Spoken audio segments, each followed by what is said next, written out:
Seja muito bem-vindo ao Central 98, senador eleito por Minas Gerais, jornalista Carlos Viana fazendo uma visita. É aquela pergunta que o Paulete sempre faz, levanta, né? Qual a importância do Senado para a política brasileira? Senador Carlos Viana, explica para a nossa audiência. Parabéns pela eleição. Obrigado a todos. Meu bom dia especial de coração.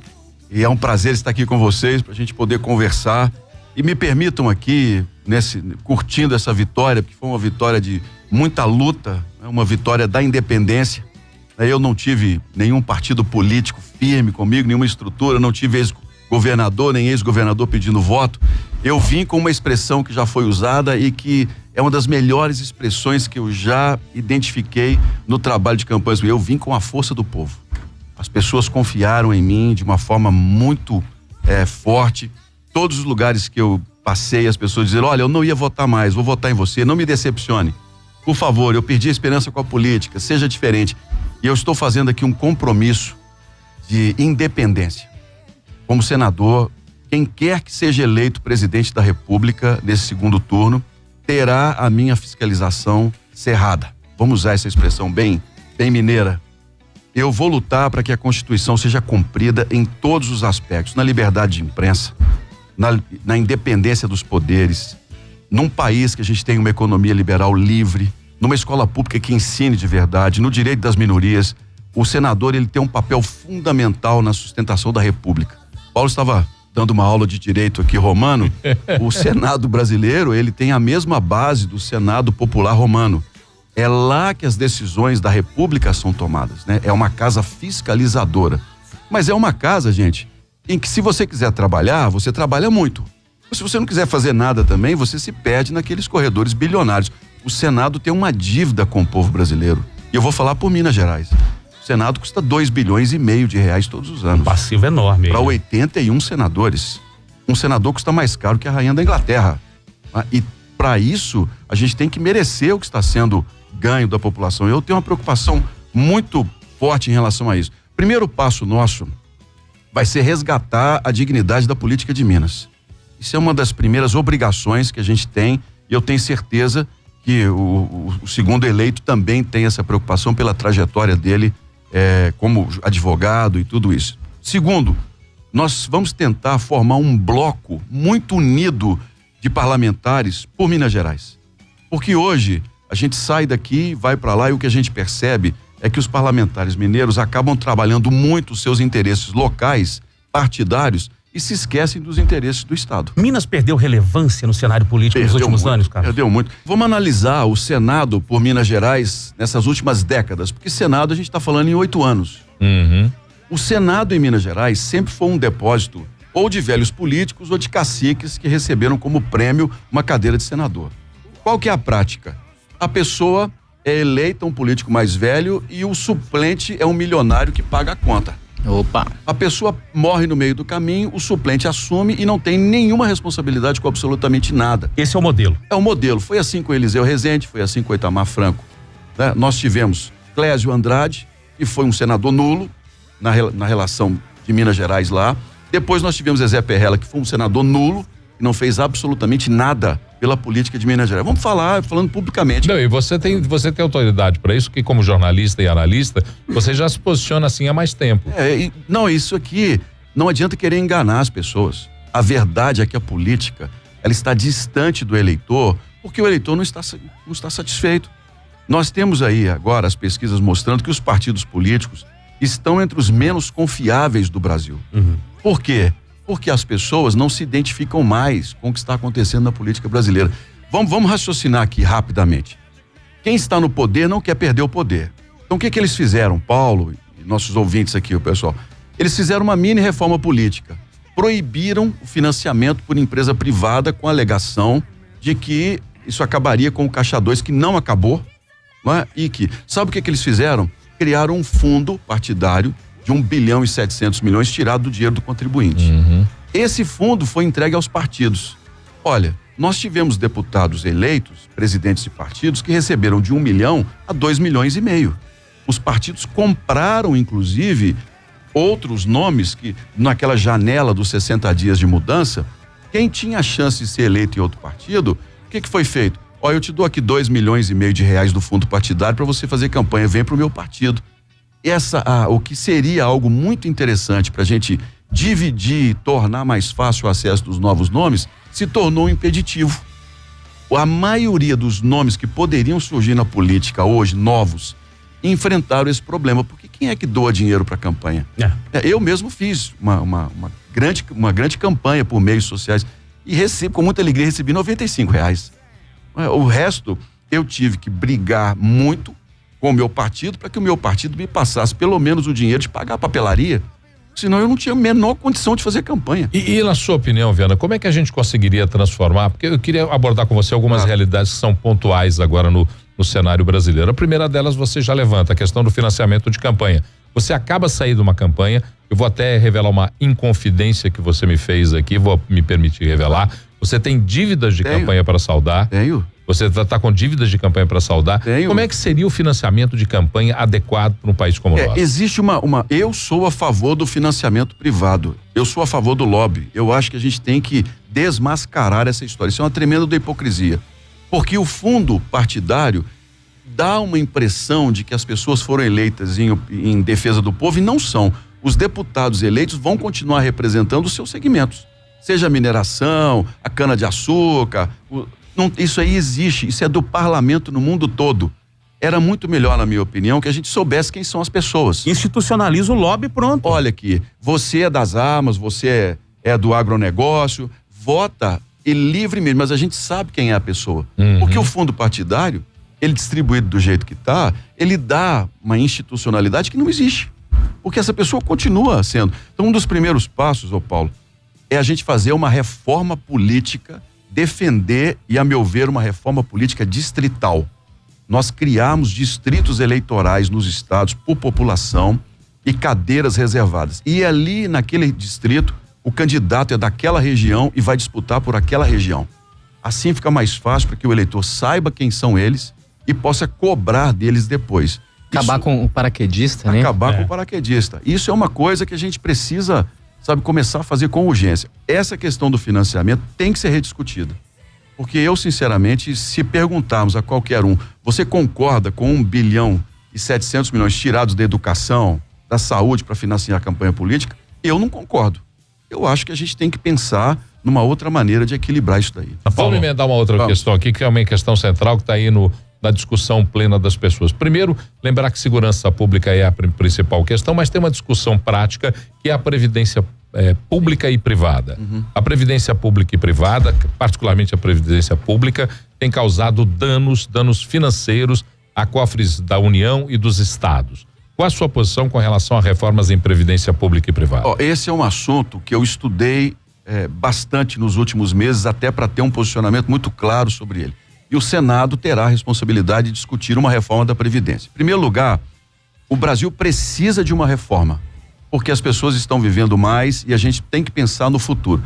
Agora, não a reforma que está sendo proposta pelo presidente Temer, porque essa reforma, ela tira de quem ganha menos e dificilmente, vamos dizer assim, retrai os privilégios que a gente tem no país. Então, a pergunta que eu faço ao aposentado, ao jovem, especialmente a programação de vocês que são mais jovens, que estão entrando no mercado de trabalho agora. Onde está o déficit da Previdência? Ele está, que a Previdência, gente, ela tem 3 pilares. Ela tem Seguridade Social, a Previdência tem aposentadorias e a Previdência tem Seguro Social. O que é isso? A pessoa sofreu um acidente, uma doença, recebe, é o Seguro Social. A questão das aposentadorias, você se aposentou, vai ter direito a uma pensão. E a questão da assistência, o que é isso? Bolsa Família e Lei do LOAS, que são muito importantes para o país. Onde é que está o prejuízo? A gente precisa primeiro explicar para o contribuinte, para o aposentado, para o trabalhador o seguinte: o prejuízo está em que ponto? Ele está na assistência social? É na questão do LOAS e do Bolsa Família? Então nós temos que buscar um fundo para isso. Está na contribuição pelo CLT? Não está. Isso eu posso garantir desde já que ela não dá prejuízo. Ou ela está na assistência em outras questões nós precisamos primeiro explicar para a população onde é que está o déficit da Previdência. Eu posso já garantir que o grande problema da Previdência brasileira são algumas categorias, especialmente de servidores federais, que se aposentam com 35, 40, 50 mil reais. Vamos começar pelo presidente da República. presidente da República é aposentado com R$56 mil, recebe o teto, mas tem uma aposentadoria de R$56 mil. Essas aposentadorias é que a gente tem que mexer nelas. Não é de quem ganha R$1.800 da Previdência. Nós somos nós aqui, nós que vamos aposentar ganhando R$1.800 por mês, que é a média da aposentadoria brasileira. Nós temos que fazer o seguinte, minha opinião, a aposentadoria, a Previdência, ela tem que ser igual para todos. Para os políticos, para os servidores do judiciário, do executivo, todos. Todo mundo vai aposentar pelo teto. 5.200 e poucos reais. Quem quiser complementar a aposentadoria, não será o Estado, e aí eu falo governo federal e governo estadual e municipal, que vai pagar a diferença. A pessoa tem que tirar do bolso dela. Essa é a reforma da Previdência que nós temos que fazer no Brasil e que eu vou levar para Brasília. E o que a gente tem hoje é uma desigualdade gigantesca. Nós temos 1 milhão e poucos mil aposentados que ganham em média R$18.500 e temos quase 40 milhões de aposentados, talvez até mais, que ganham R$1.800. O prejuízo está aqui, é nessa ferida que a gente tem que mexer. E o Carlos Viana já tem pessoas aqui tuitando, querendo conversar com ele. Tem gente pedindo dentadura já Ô, Carlos Viana, o Alexandre... Vamos tratamento odontológico pelo SUS. Melhor. Trabalhar por isso. O Alexandre Dumont perguntando aqui pelo Twitter, Rádio 98 Oficial, gostaria de saber do senador, na hora de votar projetos, se ele irá votar de acordo com suas convicções ou de acordo com o que o partido indicar. É uma ótima pergunta. A escolha pelo Senado, muita gente me perguntou, Basílio, por que não começar como deputado federal e por aí vai? O senador, ele é independente, ele é um cargo majoritário. Então, as 3.561.000 pessoas que saíram de casa para votar em mim no domingo, me garantiram uma independência de consciência. Eu não preciso votar de acordo com o meu partido. Eu vou votar de acordo com aquilo que eu acho melhor para o país. E já estou estudando, inclusive, uma experiência muito boa de aplicativos que os políticos estão usando para manter contato com as pessoas. Ou nós vamos desenvolver, ou eu vou trazer alguma experiência já interessante para poder as pessoas saberem o que é que eu estou fazendo enquanto senador. O Vitor Hugo, também pelo Twitter, perguntando sobre a duplicação da 381 até governador Valadares. Até que ponto um senador pode participar e contribuir para esse tipo de necessidade, Viana? Aí entra, Basílio, aquela questão da chamada base aliada. Você, para obter, vamos dizer assim, recursos e muitas vezes as obras, você tem que votar com o governo. Se o governo muitas vezes quer votar alguma coisa que seja de não popular, aí ele chama a base aliada e fala assim, ou vocês votam, ou então vocês não vão receber. Esse equilíbrio vai ser um dos grandes desafios da agora para frente, porque essa obra da 381, e eu rodei, posso falar com muita humildade aqui, com muita alegria, eu rodei 27 mil quilômetros de carro. Eu viajei 186 cidades em Minas Gerais. Todas as regiões de Minas eu visitei de carro. Não tinha dinheiro para pagar avião.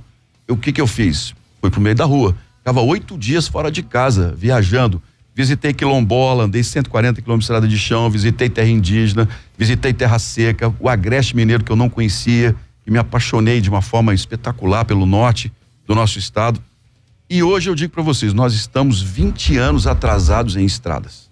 E esse é um dos pontos principais de Minas Gerais hoje não conseguir, muitas vezes, um projeto novo de desenvolvimento. Por quê? Nós estamos no centro da região sudeste. Toda a riqueza do sul para o nordeste tem que passar por aqui. Toda a riqueza que vem do centro-oeste para o Rio, do Rio, tem que passar por Minas Gerais. Quando a gente entra nas estradas de Minas, é uma vergonha o que está acontecendo aqui. Eu saí, numa das viagens, eu saí de Uberlândia para Pouso Alegre. Então eu saí bem do nosso nariz lá de Minas, aí você vem Uberlândia, Uberaba, estrada dupla, Uberaba, Delta, estrada dupla, aí você entra em São Paulo, parece que você está em outro país. Rapaz, é uma coisa impressionante a qualidade da estrada. O 4G funciona maravilhosamente nos carros. Aí você vai descendo ali até Ribeirão Pires, aquela coisa toda, e entra à esquerda. Ribeirão Preto, exatamente. E entra à esquerda em Poços de Caldas. Para cair no sul de Minas. Meu Deus do céu, mas que vergonha. A estrada, caminhão, para você andar 100 quilômetros, você gasta quase 2 horas.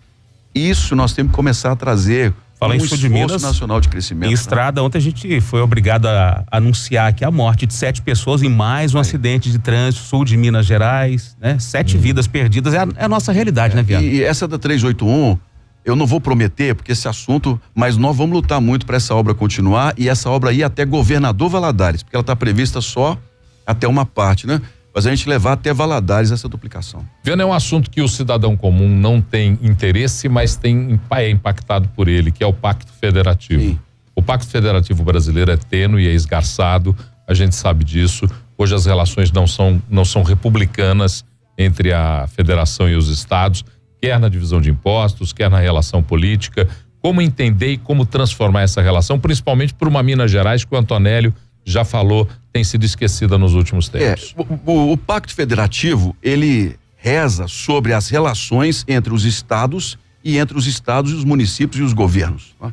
Hoje nós temos uma concentração de renda muito forte nas mãos do governo federal. Isso começou com Fernando Henrique Cardoso, quando ele começou a aumentar os impostos e ganhou muita força no governo Lula. Foi Lula quem concentrou a maior parte dos impostos no governo federal. Até por uma questão partidária de se manter no poder, de fortalecer o partido dele, que era o PT, e, claro, naturalmente, fazer com que essas forças políticas caminhassem com ele até a reeleição da ex-presidente Rousseff.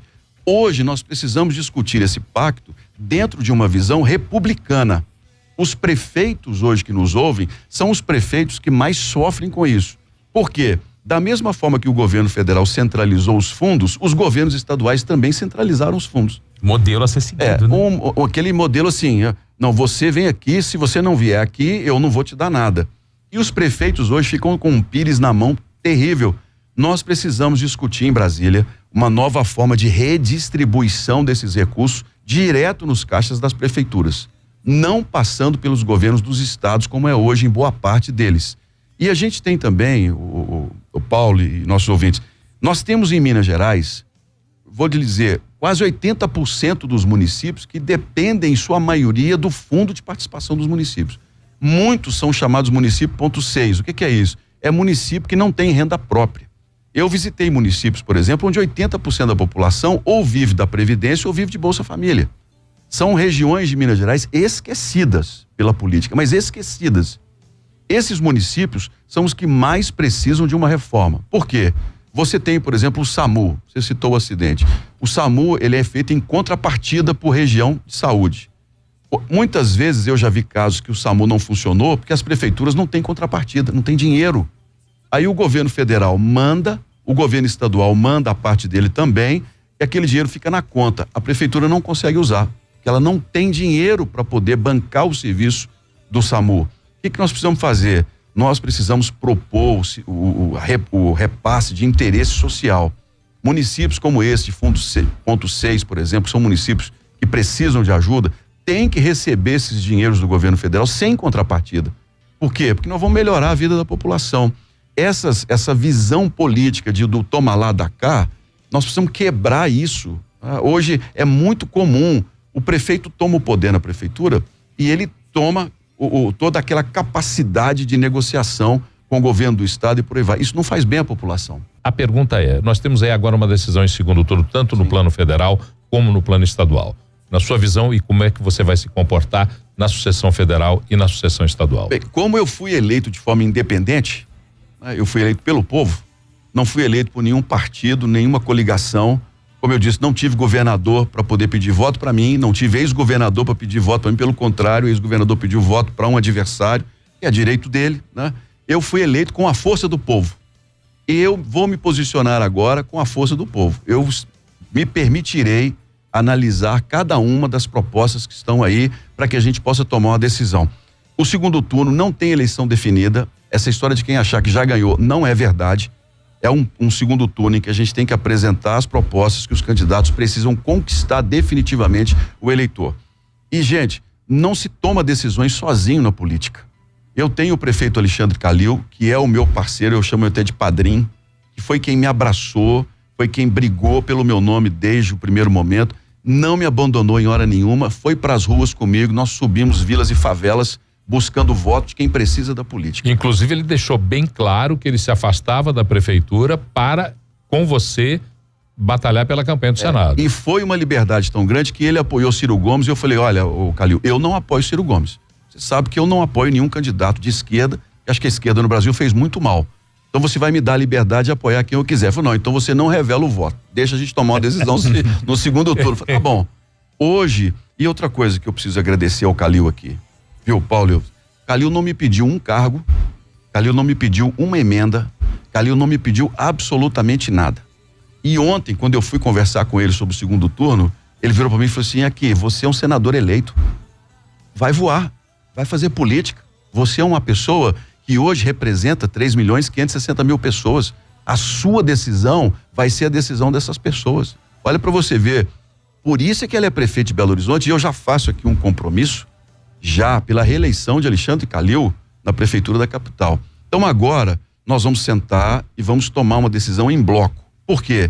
Nós estamos falando de uma nova liderança política em Minas Gerais.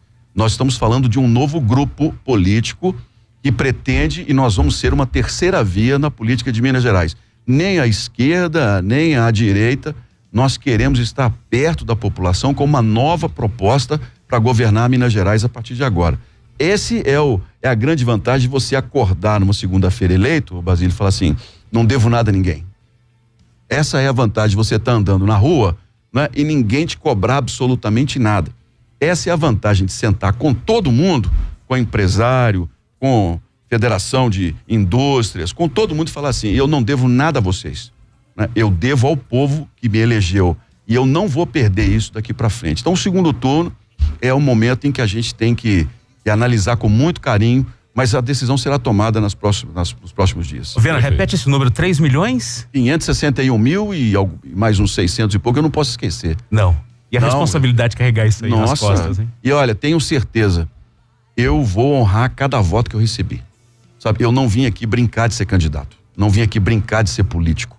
Eu acho que a gente já teve decepções demais. E se é uma coisa que eu na vida, eu aprendo com a vida. Eu tenho 41 anos que eu trabalho. Comecei a trabalhar com 14 anos de idade. Tudo que eu conquistei, mas tudo, não tem um lápis na minha vida, nem dos meus netos, que não tenha sido com muito trabalho, com muita dignidade. E eu vou levar isso para a política. Né? Eu penso que o Brasil merece gente que queira ter mais responsabilidade com o país. E é para isso que eu estou aqui. Senador, jornalista Carlos Viana com a gente aqui do Central 98. Sucesso, viu, Carlos? Muito obrigado. Que Deus abençoe a cada um, meu. Muito obrigado, viu, gente? Quem votou, quem não votou em mim, parabéns. Nós exercemos a nossa democracia, o nosso direito cidadão. Isso é que importa.